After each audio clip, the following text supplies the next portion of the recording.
నమస్తే MCN news కి స్వాగతం. ముందుగా బులెటిన్ లో హెడ్లైన్స్.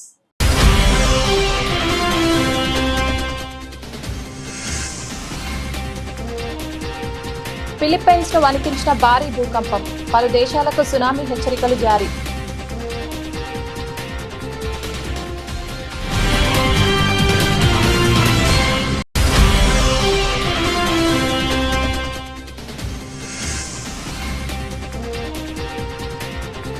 ప్రజల సమస్యలపై శాఖాధిపతులు ప్రత్యేక దృష్టి పెట్టాలి. విజయవాడ నగరపాలక సంస్థ కమిషనర్ ధ్యానచంద్ర.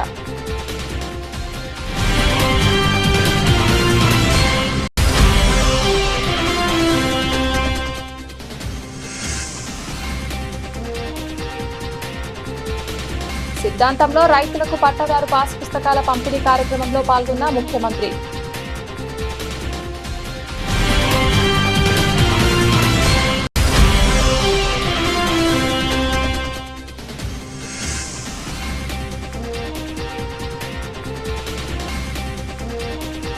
చెల్లపల్లి మండలం ఆముదార్లంకలో పోలీసుల కార్డన్ సెర్చ్.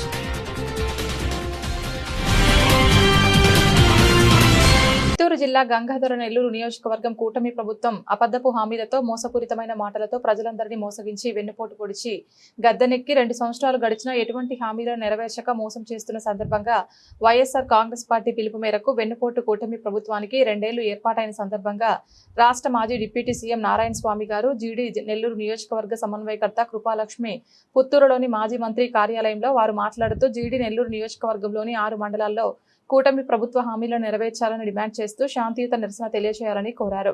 అనంతరం కార్యాచరణ ప్రకారం 12వ తేదీ నియోజకవర్గ స్థాయి భారీ ర్యాలీ నిర్వహించాలని పేర్కొన్నారు. కార్యక్రమంలో గంగాధర నెల్లూరు నియోజకవర్గం 6 మండలాల ఎంపీపీలు, జెడ్పీటీసీలు, మాజీ సర్పంచ్లు, నాయకులు, కార్యకర్తలు పాల్గొన్నారు. తెలంగాణ నుండి కూడా డబ్బు లేకుండా ఆయనకి ఇచ్చాడు.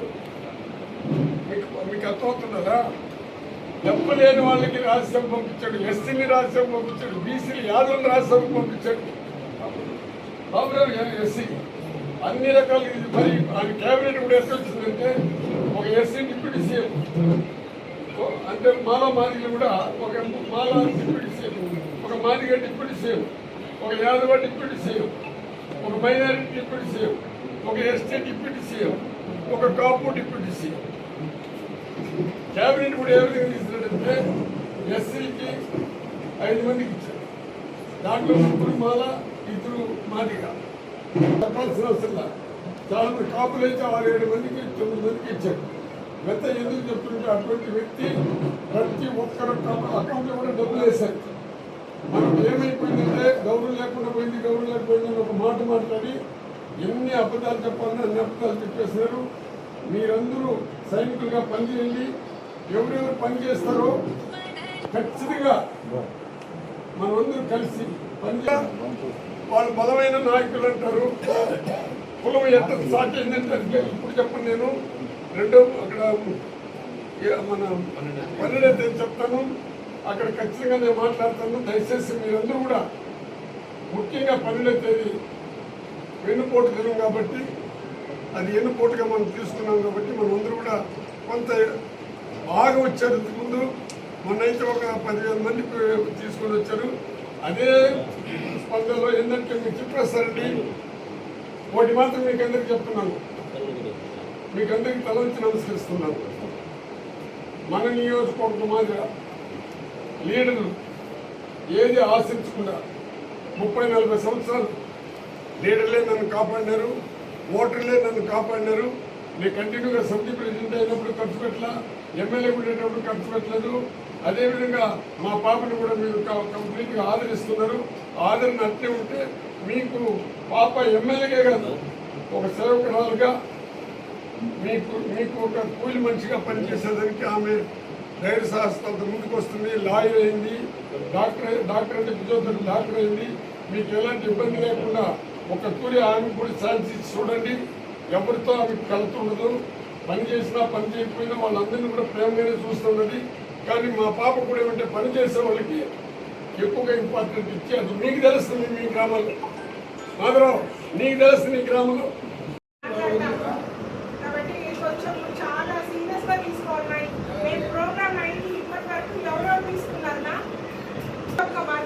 ఆయన వెన్నుపోటు అనేది కొలుస్తూనే ఉన్నారు. నమ్మి ఓటేసిన పేద జనాలకి, పేద ప్రజలకు కానివ్వండి, మహిళలకి, విద్యార్థులకి, మనం మొన్న చూస్తే డిఎస్సిలో చదివిన పిల్లలకు కూడా వాళ్ళకు కూడా ఒక భవిష్యత్తు లేకుండా జరిగింది మనం చూస్తాను. అదేవిధంగా ఈరోజు మనం గమనించినట్లయితే ఈ కూటమి ప్రభుత్వం ఏర్పడి ఈ 2 సంవత్సరాల్లో వాళ్ళు ఎంత అభివృద్ధి చేశారు, ఎన్ని ఆటంకాలు, అరాచకాలు చేశారో మనం విజువల్గా మనం ఇక్కడ బ్యానర్స్ రూపంలో మనం ఇక్కడ పెట్టాము. నేను ఐ ఎక్స్ప్లెయిన్ దట్ సౌజన్యాలు వాళ్ళ యొక్క శాడిజం అనేది మనం ఇక్కడ కళ్ళ కట్టినట్టు మనం ఇక్కడ చూపిస్తున్నాము. ఈయన పేరు రషీద్. ఈయన ఎంత దారుణంగా నడి రోడ్లో చంపేశారు. వైఎస్ఆర్సీపీ అని చెప్పి అతను వచ్చి మన పార్టీకి సపోర్ట్ చేశారనేసి టీడీపీ లీడరు ఈయన వచ్చి గ్యాంగ్ రేప్ చేసినారనమాట. అది వచ్చి 20/10/2024లో 2 మైనర్ బాలికల పైన. ఇట్లా మనం ఎక్కడ చూసినా ఈయనైతే ఇంకా దారుణం. ఈయనైతే సెల్ఫీ వీడియోలు, మహిళలంటే ఎక్కడైనా సరే మన ఆంధ్రప్రదేశ్లో కానివ్వండి, బయట కానివ్వండి, ఎక్కడ ప్రపంచం చాలు వాళ్ళపైన అరాచకాలు, అన్యాయాలు, అఘాయిత్యాలు, దాడులు, రేపులు, ఇట్లా సెల్ఫీ వీడియోలు తీసుకోవడాలు, ఇట్లా వీళ్ళని ఇబ్బంది పెట్టడాలు ఈ 2 ఏళ్ల పాలనలో మనం చూసినట్లయితే ప్రతి ఒక్కటి ఇలాగే చేస్తున్నారు. ఇంకా మనం ముందుకెళ్తే ఇంకా వాళ్ళని ఇక్కడ తిరుమలలో చూస్తే వెయ్యికాల మండపాన్ని కూడా కూల్చేసిన ఘనత చంద్రబాబు నాయుడు గారి ప్రభుత్వంలో మనం చూసినాం. అదేవిధంగా పోరాటం కూడా చేయడం జరిగింది. ఎక్కడ ఇంత మార్పు అనేది వాళ్ళకి కనబడేది. మెడికల్ కాలేజెస్ వాళ్ళు వచ్చినప్పుడు కూటమి ప్రభుత్వము మనం ఇన్ని చోట్ల చూస్తున్నాం. అదేలాగా రైతులు కూడా ఎక్కడ చూసినా అన్యాయాలు, అక్రమాలు, వాళ్ళకి గిట్టుబాటు ధరే లేదు. ఈవెన్ ఇప్పుడు మా చిత్తూరు జిల్లాలో తీసుకుంటే మామిడికాయ రైతులు ఎంత కష్టపడుతున్నారో ప్రతిరోజు మనం చూస్తున్నాము. ఒక పండు అది వచ్చి మెచ్యూర్ అయ్యి దాన్ని మన చేతికి రావాలంటే ఆ రైతు పడే కష్టం రైతుకే తెలుస్తుంది. అలాంటిది దానికి గిట్టుబాటు ధర లేకుండా 6 రూపాయలు, 5 రూపాయలు, 7 రూపాయలు అని పేదవాళ్ళ కడుపు కొడుతున్న చంద్రబాబు నాయుడు గారి ప్రభుత్వాన్ని ఇప్పుడు మనం చూస్తున్నాము. రైతుల పట్ల వాళ్ళు కనీసం సానుభూతి లేకుండా 7 రూపాయలకి ఇస్తే వాళ్ళు ఏం చేయాలా? మందులు దానికి ఎంత అవుతుంది?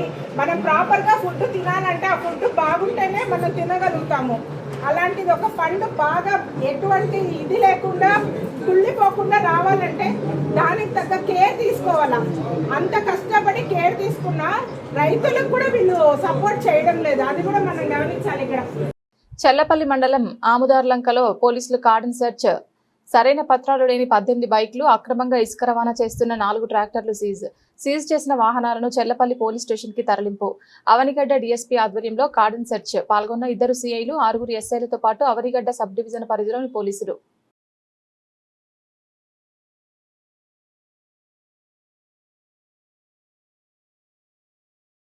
పశ్చిమ గోదావరి జిల్లా సిద్ధాంతంలో ముఖ్యమంత్రి చంద్రబాబు నాయుడు రైతులకు పట్టాదారు పాస్ పుస్తకాలు పంపిణీ చేశారు. ఈ సందర్భంగా రాష్ట్ర అభివృద్ధి, రైతు సంక్షేమం, సాగునీరు, తాగునీరు సమస్యల పరిష్కారంతో పాటు గత ప్రభుత్వ పాలనపై తీవ్ర విమర్శలు చేశారు. ఆక్వా రైతుల కోసం ప్రత్యేక ప్రణాళిక రూపొందిస్తామని ప్రకటించిన సీఎం వైసీపీ ప్రభుత్వంపై ఘాటు వ్యాఖ్యలు చేశారు. సిద్ధాంతంలో నిర్వహించిన కార్యక్రమంలో రైతులకు పట్టాదారు పాస్ పుస్తకాలు అందజేసిన ముఖ్యమంత్రి చంద్రబాబు నాయుడు ప్రజల భవిష్యత్ బాగు చేసే బాధ్యత ప్రభుత్వం తీసుకుంటుందని స్పష్టం చేశారు.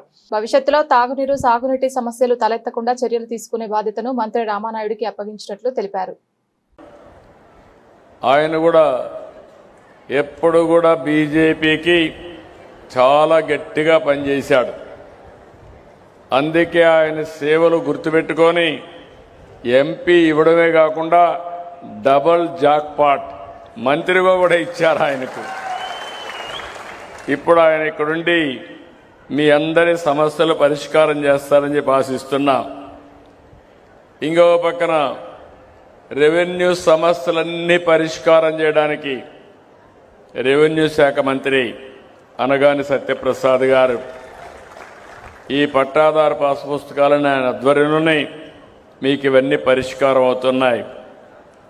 ఇంకొక పక్క గొట్టిపాటి రవికుమార్ గారు పవర్ మినిస్టర్, రాబోయే రోజుల్లో మీకు కరెంటు ఛార్జీలు ఇమీడియట్గా తగ్గించలేం, అప్పులు చేశారు కాబట్టి.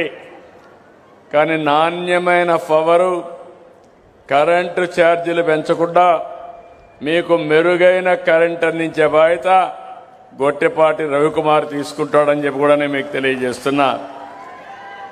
ఇక్కడే నిమ్మల రామానాయుడు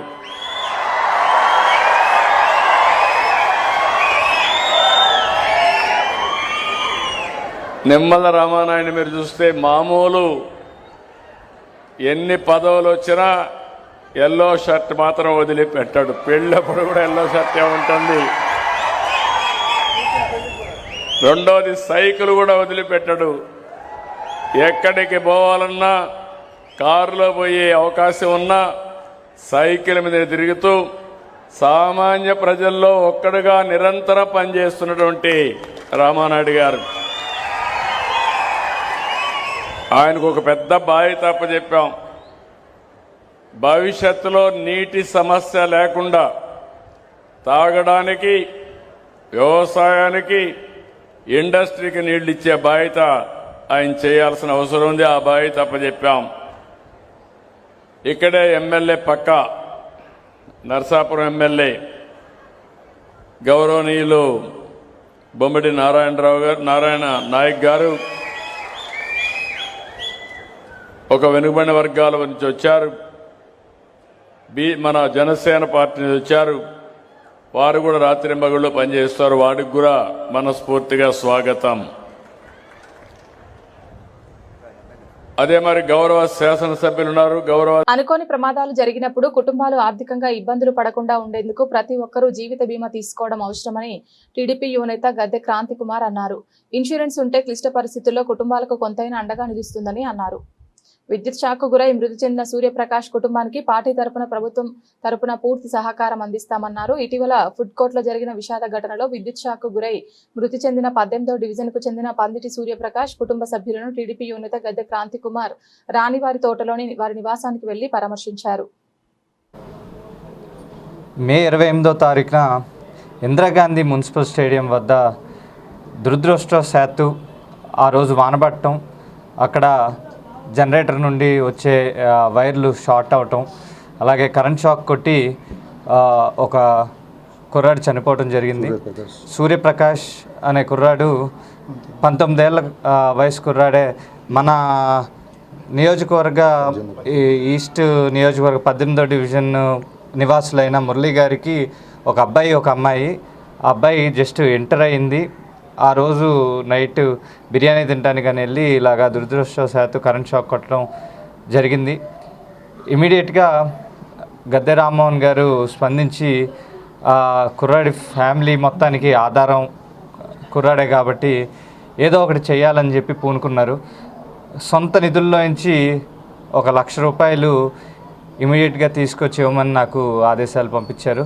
అలాగే డివిజన్ నాయకులంతా కూడా ఇక్కడ కలిసి వచ్చి అన్ని విధాలుగా ఈ కుటుంబానికి సపోర్ట్ ఉండాలని చెప్పి కోరటంతో గద్దె రామ్మోహన్ గారు కూడా ఈ విషయాన్ని తప్పకుండా సీఎం ఆఫీస్కి తీసుకెళ్ళటం, అలాగే కలెక్టర్ ఆఫీస్కి కూడా తీసుకెళ్ళి ఇంకా ఏదో ఒక రకంగా ఉపాధి కలిగేటట్టు చేద్దామని చెప్పి కూడా ఆయన మాట ఇవ్వటం జరిగింది. భారీగా వర్షం పడిన కారణాల మనోడు నైట్ టైం అక్కడికి వెళ్ళటం చాలా విషయము. అక్కడ ఏంటంటే గతంలో కూడా ఒకసారి అక్కడ కంప్లైంట్ కూడా పెట్టారు. ఆ జనరేటర్ వల్ల పెడితే పేపర్కి కూడా వచ్చింది కాబట్టి వాళ్ళు దాన్ని పండిస్తే ఇలా కుర్రోడు నష్టము. మనం ఏదైనా సాయం చేయగలుగుతాం కానీ చచ్చిపోయిన కుర్రోడు మనం తిరిగి లేమని కూడా నేను ఈ సభాముఖంగా చెప్తున్నా. ఏంటంటే ఆ విషయం తెలుస్తున్నానే మన శాసనసభ్యుడు గద్దె రామ్మోహన్ గారు ఆ రోజు ఆయనకు తెలుపుతున్నాను హైదరాబాద్లో ఉన్నబట్టి తర్వాత ఆయన వచ్చి చూసి ఆ కుటుంబం జరిగింది చాలా నష్టకరము, వాళ్ళకి ఏమి కూడా ఆధారకరంగా లేదని మనకి ఎమ్మటే ఆయన వచ్చి నేను 1,00,000 రూపాయలు నా సొంత నిధులలో పంపించగలుగుతానని ఆ కుటుంబాన్ని మురళీకృష్ణ గారికి చెప్పడం జరిగింది. ఎందుకంటే మన శాసనసభ్యుడు తూర్పులో ఎంత చేస్తున్నారో మనందరికీ తెలుసు.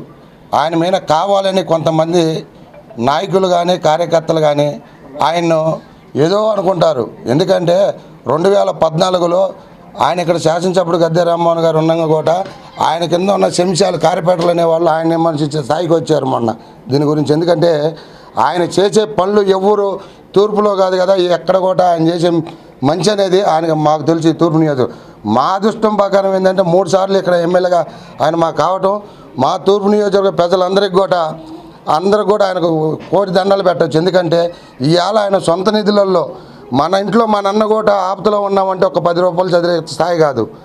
రాష్ట్రంలో చంద్రబాబు నాయుడు గద్దె గారికి మా వందనాలండి. ఆయన చేసిన సహాయం మేము మర్చిపోలేము. మాకు ఇంకా సపోర్ట్ ఇచ్చి మమ్మల్ని ఇంకా ఇచ్చేయాలని కోరుకుంటున్నాము. ఏది ఏమైనా సరే ఆ ఫుడ్ కోర్ట్ వల్ల మా అబ్బాయికి నష్టం జరిగింది. మీరు ఏదో ఒకటి చేసి మాకు న్యాయం చేయాలని కోరుకుంటున్నామండి. చంద్రబాబు గారు కానీ, పవన్ కళ్యాణ్ గారు కానీ, లోకేష్ గారు కానీ మాకు కొంచెం ఆదుకోవాలని కోరుకుంటున్నాము.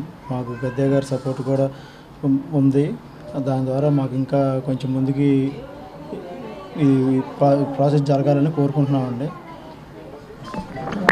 ప్రజల నుంచి వచ్చే ప్రతి ఫిర్యాదును బాధ్యతగా స్వీకరించి క్షేత్రస్థాయిలో పరిశీలించి శాశ్వత పరిష్కారం అందించాలని విజయవాడ నగరపాలక సంస్థ కమిషనర్ ధ్యానచంద్ర అధికారులను ఆదేశించారు. సోమవారం ఉదయం ప్రధాన కార్యాలయంలోని కమాండ్ కంట్రోల్ రూమ్ లో నిర్వహించిన ప్రజా ఫిర్యాదుల పరిష్కార వేదికలో కమిషనర్ పాల్గొని ప్రజల వినతులను స్వీకరించారు. ప్రధాన కార్యాలయంతో పాటు జోనల్ కార్యాలయాల్లో నిర్వహించిన ప్రజా ఫిర్యాదుల కార్యక్రమాలను వీడియో కాన్ఫరెన్స్ ద్వారా సమీక్షించిన కమిషనర్ గతంలో వచ్చిన ఫిర్యాదుల పరిష్కార స్థితిని శాఖాధిపతులతో చర్చించారు. ప్రజలకు ఇబ్బందులు కలిగించే సమస్యలను ఆలస్యం చేయకుండా వెంటనే పరిష్కరించాలని సూచించారు. విజయవాడ మున్సిపల్ కమిషనర్ మాట్లాడుతున్నాను. ఈరోజు పీజీఆర్ఎస్ విజయవాడ మెయిన్ ఆఫీస్లో జరుగుతూ ఉంది. అలాగే 3 జోనల్ ఆఫీస్లో, అలాగే ప్రతి సెక్రటరియట్లో కూడా ప్రతి సోమవారం జరిగే పీజీఆర్ఎస్ నడుస్తూ ఉంది. ముఖ్యంగా టౌన్ ప్లానింగ్ సంబంధించిన విషయాలు, అలాగే ఇంజనీరింగ్ సంబంధించిన కొన్ని డ్రైన్ సమస్యలు, అలాగే వాటర్ ఇష్యూస్ ఇవన్నీ కూడా ఈరోజు దృష్టికి తీసుకురావడం జరిగింది.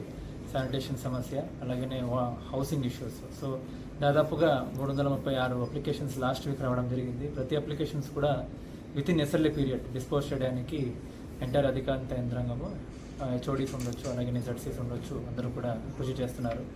ప్రతి అప్లికేషన్ను, ప్రతి పెటిషనర్ని కూడా సీరియస్గా తీసుకుంటూ ప్రాబ్లం ఉన్న చోటుకి వెళ్ళి వాళ్ళ ప్రాబ్లమ్స్ని విని మనం వితిన్ టైం సాల్వ్ చేయడానికి ఒక సైంటిఫిక్గా డిస్పోజ్ చేస్తున్నాం. అలాగే ముఖ్యంగా బిహేవియరల్ ఆస్పెక్ట్, అలాగే పబ్లిక్ పర్సెప్షన్ పాజిటివిటీ పెంచడానికి కూడా మనం ప్రత్యేకంగా చర్యలు తీసుకుంటున్నాం. ధన్యవాదాలు. ఆంధ్రప్రదేశ్ రాజకీయాల్లో కీలక పరిణామం చోటు చేసుకుంది. రాజ్యసభ ఎంపీ అభ్యర్థులుగా తెలుగుదేశం పార్టీ తన అభ్యర్థులను ఖరారు చేస్తూ సోమవారం నామినేషన్ల ప్రక్రియను పూర్తి చేసింది. అమరావతిలోని అసెంబ్లీ భవనంలో ఎన్నికల రిటర్నింగ్ అధికారి ఆర్ వనితారానికి సానా సతీష్, భాష్యం రామకృష్ణ మరియు చింతకాయల విజయ్ తమ నామినేషన్ పత్రాలు సమర్పించారు. ఈ సందర్భంగా కూటమికి చెందిన కీలక నేతలు హాజరై ప్రతిపాదకులుగా సంతకాలు చేశారు. రాజ్యసభ ఎన్నికల రేసులో అభ్యర్థుల నామినేషన్ల ఘట్టం అట్టహాసంగా సాగింది. టీడీపీ అభ్యర్థులుగా బరిలోనిచ్చిన సానా సతీష్, భాష్యం రామకృష్ణ, చింతకాయల విజయ్ తమ నామినేషన్లను అధికారికంగా దాఖలు చేశారు. సానా సతీష్ నామినేషన్ పత్రాలపై చీఫ్ విప్ జీవి ఆంజనేయులు, ఎమ్మెల్యేలు కన్న లక్ష్మీనారాయణ, పంతం నానాజీ, తంగిరాల సౌమ్య ప్రతిపాదకులుగా సంతకాలు చేశారు. భాష్యం రామకృష్ణ తరపున మంత్రి అచ్చెన్నాయుడు, ఎమ్మెల్యేలు బి రామాంజనేయులు, కొలిశెట్టి శ్రీనివాస్, శ్రీరామ్ తాతయ్య మద్దతు తెలిపారు.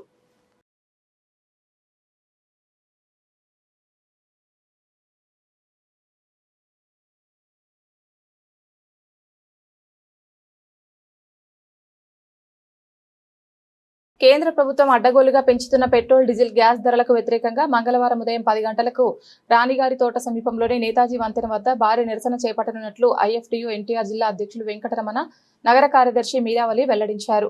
దేశ సంపదను కార్పొరేటర్లకు దోచిపెడుతూ సామాన్యులను అడ్డివిరుస్తున్నారని ఆవేదన వ్యక్తం చేశారు. సోమవారం సీతన్నపేట గేటు వద్ద ఉన్న ఐఎఫ్టీయూ కార్యాలయంలో మీడియా సమావేశం జరిగింది. ఈ సమావేశంలో ఐఎఫ్టీయూ ఎన్టీఆర్ జిల్లా అధ్యక్షులు వెంకటరమణ, నగర కార్యదర్శి మీరావళి పాల్గొని మాట్లాడుతూ ప్రధాని మోదీ తన చేతకాని పరిపాలనతో సామాన్య ప్రజలపై విపరీతమైన భారాలు వేస్తున్నారని మండిపడ్డారు. నా పేరు వెంకటరమణ అండి. ఐఎఫ్టీయూ ఎన్టీఆర్ జిల్లా అధ్యక్షుడిగా పనిచేస్తున్నాను. ఫిబ్రవరి 28వ తారీఖు ఇరాన్ మీద అమెరికా చేసిన దాడి యుద్ధంగా మారి మార్చి నెలలో కొనసాగిన యుద్ధాన్ని సాగ్గా చూపిస్తూ 5 రాష్ట్రాల ఎలక్షన్లు కంప్లీట్ అయ్యేదాకా ఉండి మే 4వ తారీఖు రిజల్ట్స్ వచ్చిన తర్వాత పెట్రోల్, డీజిల్, గ్యాస్ రేట్లు పెంచుతూ సామాన్యుల నడ్డి విరిచిన ఈ కేంద్ర ప్రభుత్వానికి నిర్ణయాలకు వ్యతిరేకంగా భారతదేశ వ్యాప్తంగా వామపక్ష పార్టీలు పిలుపునిచ్చిన రాష్ట్రాలకు కార్యక్రమం రేపు మంగళవారం 9వ తారీఖు నేతాజీ వంతెన అనగా పశువుల హాస్పిటల్ వంతెన దగ్గర నిర్వహించడం జరుగుతుంది. ఈ కార్యక్రమానికి వామపక్ష పార్టీ కార్యకర్తలు, ప్రజలు అందరూ విరివిగా ఇచ్చేసి ఈ కార్యక్రమాన్ని జయప్రదం చేయవలసిందిగా కోరుకుంటూ, ఈ పెట్రోల్, డీజిల్, గ్యాస్ రేట్లు పెంచడం వల్ల సామాన్యులు, మధ్యతరగతి ప్రజలు, అలాగే నిత్యావసర వస్తువులు పెరిగి, ధరలు పెరిగి వాళ్ళ బడ్జెట్ తలకిందులయ్యే పరిస్థితి ఉంది. ఈ నిర్ణయాలు కనుక వెనక్కి తీసుకొని ఆ రేట్లు సవరించకపోతే భవిష్యత్తులో జరిగే ఉద్యమాలకి మీ కేంద్ర ప్రభుత్వం బాధ్యత వహించవలసి వస్తుందని చెప్పి హెచ్చరిస్తూ ఈ కార్యక్రమాన్ని జయప్రదం చేయవలసిందిగా కోరుకుంటూ సెలవు తీసుకుంటున్నాను. నేను మీరావాలి, ఐఎఫ్టీవీ నగర కార్యదర్శిగా బాధ్యతలు చేస్తా ఉన్నాను. ఈ మీడియా ద్వారా ప్రజలకి, కార్మికులకి, కార్మిక నాయకులకి కొన్ని విషయాలు తెలియజేయాలనే దాని మీద ఈరోజు ఈ కార్యక్రమం నిర్వహించడం జరుగుతూ ఉంది. ఈరోజు కేంద్ర కార్మిక సంఘాలన్నీ కలిపి రేపు వామపక్ష పార్టీలతో నరేంద్ర మోడీ కేంద్ర ప్రభుత్వం దేశవ్యాప్తంగా అడ్డగోలుగా పెంచుతున్న పెట్రోల్, డీజిల్, గ్యాస్ ధరల మీద రేపు భిన్నాభిప్రాయం తెలియజేయాలనే దాని మీద పిలుపునిచ్చాయి. మేము ఈ మీడియా ద్వారా కేంద్ర ప్రభుత్వాన్ని, నరేంద్ర మోడీ గారిని అడిగేది ఏంటంటే, అయ్యా మోడీ గారు, మీరు రేట్లు పెంచేదానికైతే దేశ ప్రజలకు అవసరం లేదు. నాలాంటి వాడికి ఇచ్చినా రేట్లు పెంచుతాడు కూర్చొని అక్కడ. 56 ఇంచీల ఛాతీ ఉన్న నువ్వు ధరలు తగ్గించడం చేతగాని నరేంద్ర మోడీ నువ్వు ఈరోజు పైన ఉండటం సిగ్గుచేటు. ఎందుకంటే దేశ చరిత్ర మొత్తం చూసుకుంటే ఈరోజు నువ్వు ఎటుపక్క ఉండాల్సింది ఎటుపక్క ఉన్నావు. యుద్ధం జరుగుతూ ఉంటే నువ్వు ఎటుపక్క ఉండాల్సింది ఎటుపక్క ఉన్నావు. ఇవాళ నువ్వు రాష్ట్రంలోని ముఖ్య దేవాలయాల్లో ఖాళీగా ఉన్న ధార్మిక పోస్టుల భర్తీ ప్రక్రియను ఆంధ్రప్రదేశ్ దేవాదాయ శాఖ అధికారికంగా ప్రారంభించింది. ఇందులో భాగంగా సోమవారం నుండి వేద పారాయణదారుల పోస్టులకు మౌఖిక పరీక్షలు మొదలయ్యాయి. విజయవాడలోని మాడపాటి అతిథి గృహంలో ఏర్పాటు చేసిన ఇంటర్వ్యూల సరళిని దేవాదాయ శాఖ కమిషనర్ కె రామచంద్రమోహన్ స్వయంగా పరిశీలించి అనంతరం మీడియాతో మాట్లాడారు. అందరికీ నమస్కారం. గౌరవ ముఖ్యమంత్రి గారు గత సంవత్సరం దేవాదాయ శాఖపై సమీక్ష నిర్వహించిన సందర్భంలో రాష్ట్రంలో అన్ని ఆలయాల్లో ఖాళీగా ఉన్న వైదిక సిబ్బంది పోస్టులన్నీ కూడా భర్తీ చేయవలసిందిగా ప్రత్యేకంగా ఆదేశించడం జరిగింది. దానికి అనుగుణంగా రాష్ట్రంలో అన్ని 6A దేవాలయాల్లోని వైదిక సిబ్బందికి సంబంధించిన ఖాళీలు ఏవైతే ఉన్నాయో వివరాలన్నీ సేకరించడం, వాటి భర్తీకి ప్రత్యేకంగా ప్రభుత్వానికి ప్రతిపాదనలు పంపించడం, దాని మీద ప్రభుత్వం సెంట్రలైజ్డ్గా పూర్తి పారదర్శకత కోసం ప్రతిభకే పట్టం కట్టే విధంగా కేవలం ప్రతిభ ఆధారంగా ఎంపిక జరగాలనే ఉద్దేశంతో సెంట్రలైజ్డ్ రిక్రూట్మెంట్, ఏకీకృత రిక్రూట్మెంట్ చేపట్టాలని ఆదేశించడం జరిగింది. అందుపై సంబంధిత వేదపారాయణదారులు కానీ వేదపారాయణదారులు వివిధ శాఖలు, అదేవిధంగా అర్చకులు, పరిచారికలు, ఉపనిషత్ పారాయణదారు, రామాయణ పారాయణదారు, సప్తశతి పారాయణదారు, చండీ పారాయణదారు, ఇటువంటి అన్నింటికి సంబంధించి దేనికి సంబంధించి ఏ పోస్టుకు సంబంధించిన అర్హతల్ని ఆ విభాగంలో నిష్ణాతులు ఎవరైతే ఉన్నారో వాళ్ళ ద్వారా ఈ అర్హతలను నిర్దేశించుకొని, ఎందుకంటే రెగ్యులర్ రూల్స్లో ఉండేవి కాదు ఈ అర్హతలన్నీ కూడా ఆ సంబంధిత విద్వాంసులను సంప్రదించి అర్హతలను నిర్దిష్టపరచుకొని దాని ప్రకారం నోటిఫికేషన్ ఇవ్వడం జరిగింది. ఆ నోటిఫికేషన్కి 344 పోస్టులకు సంబంధించి నోటిఫికేషన్ ఇవ్వడం జరిగిందండి. 344 పోస్టులని నోటిఫికేషన్ ఇస్తే దాదాపు 5,000 దగ్గరగా 5,500 మంది అప్లికేషన్లు ఆన్లైన్ ద్వారానే అప్లికేషన్ తీసుకోవడం జరిగింది. దాదాపు 5,500 మంది దరఖాస్తు చేయడం జరిగింది. మళ్ళీ 2017లో ప్రభుత్వం నియమించిన జేసీ శర్మ కమిషన్ వేదికను అమలు చేసి ఎస్సీ కార్పొరేషన్ ద్వారా అందే ప్రయోజనాలు కల్పించాలని Andhra Pradesh Beda Budaga Jangam welfare service association అధ్యక్షులు సంకుల సతీష్ కుమార్ ప్రభుత్వాన్ని డిమాండ్ చేశారు. కొందరు అధికారుల తీరు వల్ల 2008 నుంచి తమకు విద్యావకాశాలు ఎస్సీ కార్పొరేషన్ ద్వారా అందే ప్రయోజనాలు నిలిచిపోయాయని ఆవేదన వ్యక్తం చేశారు. ఆంధ్రప్రదేశ్ బేడ బుడగ సంఘం వెల్ఫేర్ సర్వీసెస్ అసోసియేషన్ ఆధ్వర్యంలో గాంధీనగర్ ప్రెస్ క్లబ్ లో మీడియా సమావేశం జరిగింది. ఈ సమావేశంలో అసోసియేషన్ అధ్యక్షులు సంకుల సతీష్ కుమార్, జేఏసీ అధ్యక్షులు పడమంచి శ్రీనివాస్, అసోసియేషన్ గౌరవ అధ్యక్షులు కొండపల్లి దుర్గారావు తదితరులు పాల్గొని మాట్లాడుతూ ఆంధ్రప్రదేశ్ రాష్ట్రంలో నివసిస్తున్న బుడగజంగం కులస్తులకు రాజ్యాంగబద్ధంగా రావాల్సిన ఎస్సీ ప్రాథమిక హక్కులను తక్షణమే కల్పించాలన్నారు. ఆంధ్రప్రదేశ్ బేడా బుడగజంగం కుల సంక్షేమ సేవా సంఘం అమరావతి. నా పేరు సంకుల సతీష్ కుమార్. నేను రాష్ట్ర అధ్యక్షుడిగా పనిచేస్తూ ఉన్నాను. మాది ఎస్సీ జాబితాలో ఉన్నటువంటి 1950లో భారత రాజ్యాంగం గుర్తించినటువంటి ఎస్సీ జాబితాలో ఉన్నటువంటి బేడా బుడగజంగం ఒక కులం. ఆంధ్రప్రదేశ్ ఉమ్మడి రాష్ట్రం ఏర్పడిన తర్వాత 1956 నుండి తెలంగాణ ప్రాంతం నుంచి అనేక కుటుంబాలు జీవనోపాధి నిమిత్తం ఆంధ్రప్రదేశ్కి వలస వచ్చి జీవించడం జరుగుతూ ఉంది. ఇటు రాష్ట్ర ప్రభుత్వం, కేంద్ర ప్రభుత్వం మా సమస్యను గుర్తించి 1956లో పార్లమెంట్లో చట్టం చేసి బేడా బుడగజంగం కులాన్ని ఎస్సీ ఆంధ్రాలో కూడా ఎస్సీ కేటగిరీలో ఉంచడం జరిగింది. కానీ 1956 నుండి 1976 వరకు ఆంధ్ర ప్రాంతంలో మా కులం వాళ్ళు సర్టిఫికేట్ తీసుకోవాలంటే మైగ్రేషన్ తెచ్చుకోవాల్సి ఉండేది. కానీ 1976లో భారత పార్లమెంట్లో ఎస్సీ ఎస్టీ అమెండ్మెంట్ జరిగిన తర్వాత ఆంధ్ర ప్రాంతంతో పాటు యావత్ భారతదేశంలో ఉన్నటువంటి ఎస్సీ కులాలకు ప్రాంత పరిమితి తొలగించబడింది. 1976 నుంచి మేము మిగిలినటువంటి ఎస్సీ కులాల మాదిరిగానే మాకు అన్ని హక్కులు కూడా ఆంధ్రప్రదేశ్ ప్రభుత్వం మాకు కదిరి పట్టణం, కదిరి రూరల్ మండలాలకు చెందిన వివిధ రాజకీయ పార్టీల నాయకులు, కార్యకర్తలు భారతీయ జనతా పార్టీ సిద్ధాంతాలు, ప్రధానమంత్రి నరేంద్ర మోడీ నాయకత్వం, కేంద్ర ప్రభుత్వం అమలు చేస్తున్న అభివృద్ధి మరియు సంక్షేమ కార్యక్రమాలకు ఆకర్షితులై భారతీయ జనతా పార్టీలో చేరారు. బీజేపీ జాతీయ కౌన్సిల్ సభ్యులు ఎస్ విష్ణువర్ధన్ రెడ్డి సమక్షంలో నిర్వహించిన చేరిక కార్యక్రమంలో నాగిరెడ్డిపల్లికి చెందిన వెంకటనారాయణ రెడ్డి, కదిరి పట్టణానికి చెందిన వెంకటరెడ్డి, కూటాగుళ్లకు చెందిన మహిళా నేత నాగేశ్వరి, ప్రముఖ వైద్యులు జ్ఞానేశ్వర్తో పాటు మైనార్టీ వర్గాలకు చెందిన పలువురు నాయకులు తమ అనుచరులతో కలిసి దాదాపు 300 మంది బీజేపీ కండువాలు ధరించి అధికారికంగా పార్టీలో చేరారు. ఈ కార్యక్రమంలో బీజేపీ జిల్లా నాయకులు రొడ్డం ఉత్తమ్ రెడ్డి, బూదిలి సుదర్శన్, డిఎల్ ఆంజనేయులు, మేకల నాగార్జున, యువమోర్చా నాయకులు ప్రతాప్, మైనార్టీ నాయకులు ఇంతియాజ్ అహ్మద్, మాజీ కౌన్సిలర్ మైనుద్దీన్, రామచంద్రారెడ్డి, ఎర్రంశెట్టి రమేష్ బాబు, వీడగొట్టు శ్రీనివాసులు, కూటాగుళ్ల సూర్యశేఖర్ రెడ్డి, నందిశెట్టి బాబు, తేలపాటి రవీందర్ నాయుడు, తిమ్మరాజు జనార్దన్, మంజునాథ్ రెడ్డి తదితర నాయకులు, కార్యకర్తలు పెద్ద సంఖ్యలో పాల్గొన్నారు.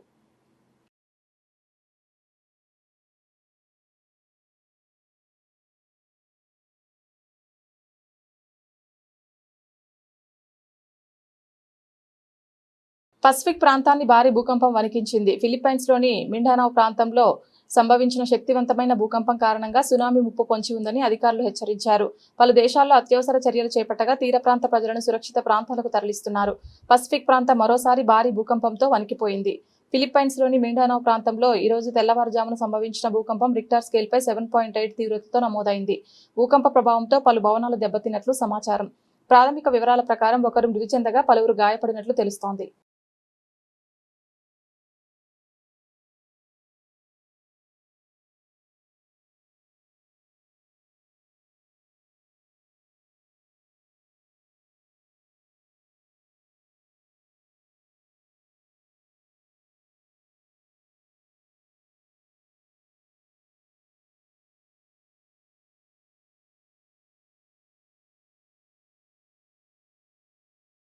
బులెటిన్ ముగించే ముందు హెడ్లైన్స్ మరొకసారి.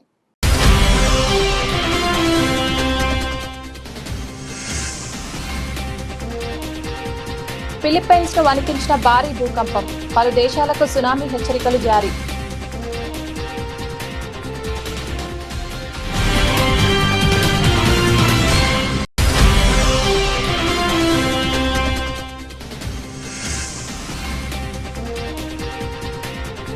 ప్రజల సమస్యలపై శాఖాధిపతులు ప్రత్యేక దృష్టి పెట్టాలి. విజయవాడ నగరపాలక సంస్థ కమిషనర్ ధ్యానచంద్ర.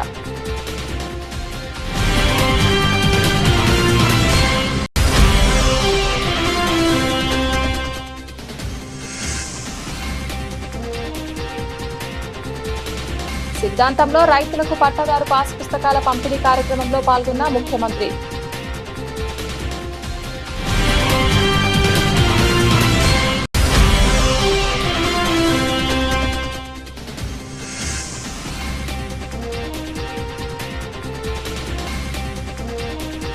చెల్లపల్లి మండలం ఆముదార్లంకలో పోలీసుల కార్డన్ సర్చ్.